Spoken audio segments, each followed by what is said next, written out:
Il convient de rappeler que sans PA, c'est la règle, les PA, c'est l'exception. Nous sommes en régime civil, démocratique. Il ne s'agit pas de militariser la Guinée. L'idéal n'est pas d'installer les PA sur l'étendue du territoire. C'est dans des poches d'insécurité, comme c'était sur l'axe du désespoir, comme je l'appelle. Et après, il se dessine à l'horizon la nécessité d'installer ces PA dans nos zones minières, où l'irresponsabilité mêlée à l'insécurité mettent à rude épreuve la pérennité de nos acquis dans ces zones. Donc l'approche n'est pas de mettre les PA partout, l'approche est de mettre les PA là où il y a la nécessité et de les retirer aussi rapidement que possible pour vivre notre liberté démocratique. En tant que vous m'avez interpellé en tant que citoyen, je vais vous donner ma réponse de citoyen, après je viendrai à celle de chef de gouvernement. En tant que citoyen, je paraphrase Zogbelemou, qui est un professeur, un constitutionnaliste de taille, en disant qu'on ne peut pas défendre une constitution en la violant. Et le débat en cours donne l'impression que les uns et les autres violent la Constitution déjà. La Constitution garantit la libre opinion. Qu'on soit d'accord ou pas d'accord sur le sujet, il faut que les Guinéens s'expriment. Et c'est dans la diversité d'opinions que peut émerger la lumière et le consensus peut être trouvé. Il y a qui estiment qu'il ne faut pas toucher. La Constitution, c'est une Bible. Je n'en connais pas de mon expérience d'intellectuel, en dehors des États-Unis, même dans ce cas, la Constitution de 1787 a fait l'objet d'une vingtaine d'amendements.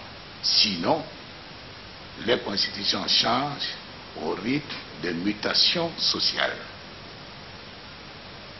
C'est pour ça qu'on parle de première république, deuxième république, troisième république, cinquième république. C'est pour fixer dans le temps les changements constitutionnels qui régissent la vie des nations à telle ou telle époque. Sur le principe, je veux qu'on s'entende.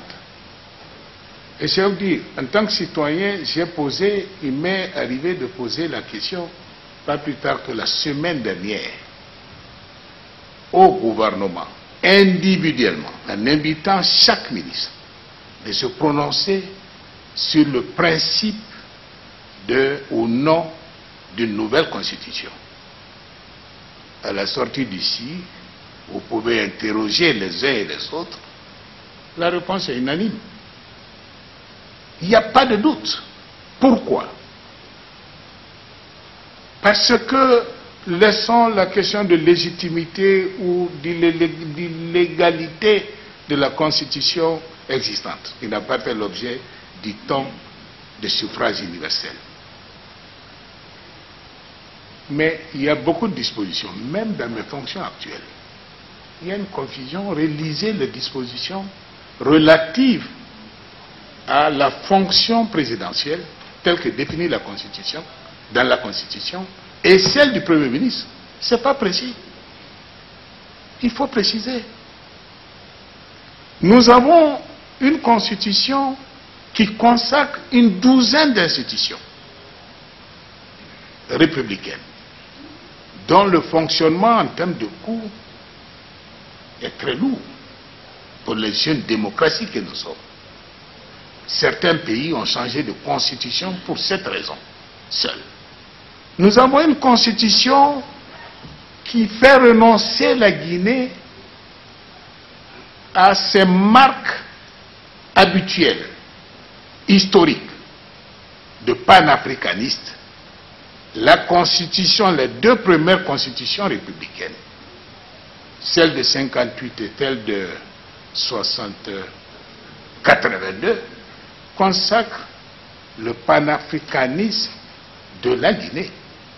La dernière, allez-y voir. Notre hymne national est bâti sur la philosophie du panafricanisme. Notre constitution, qui est le socle de cette vocation, n'en parle pas. Oui ou non, il est raisonnable de revenir sur ces fondamentaux. Donc la question d'une nouvelle constitution, en tant que citoyen, j'ai dit oui. En tant que gouvernant, j'ai dit oui. Doublement oui, parce que on a du mal.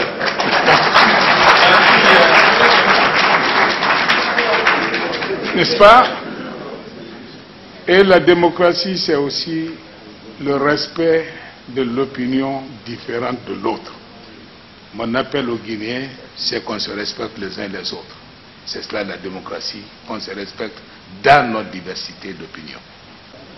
Cheikh Sako a démissionné pour des raisons personnelles. En tant que chef du gouvernement, j'ai pris acte.